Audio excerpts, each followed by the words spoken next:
বিসমিল্লাহির রহমানির রহিম। আমি মোখলেছুর রহমান, আমার বাড়ি টাঙ্গাইল। আমি একজন পুলিশ সদস্য।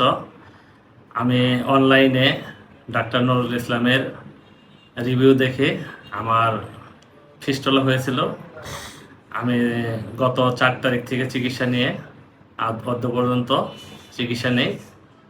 নজরুল ভাইয়ের চিকিৎসাতে আমার ফিস্টুলা ভালো হয়ে গেছে এবং ভাই এরা গ্যারান্টি দিচ্ছে 40 বছরের মধ্যে যদি আবার কোনো ফেরত আসে বা হয়, সে বিনা পয়সা চিকিৎসা করবে। আমি অনলাইন থেকে অনেক ওষুধ নিয়ে খেয়েছি, কিন্তু কোনো কাজ পাইনি এবং বিভিন্ন ডাক্তারের কাছে গেছি। কোনো ডাক্তারের দ্বারাও আমার ফিস্টুলা বা অ্যানাল ফিসার ভালো হয় নাই। পরবর্তীতে সাভারে আমিনা পাইলস কেয়ার সেন্টারে আসি, এসে নজরুল ভাইয়ের চিকিৎসা নেওয়ার পরে আল্লাহর রহমতে আমি মোটামুটি আমার রোগ মনে হয় ভালো হয়ে গেছে। এই আমার বক্তব্য।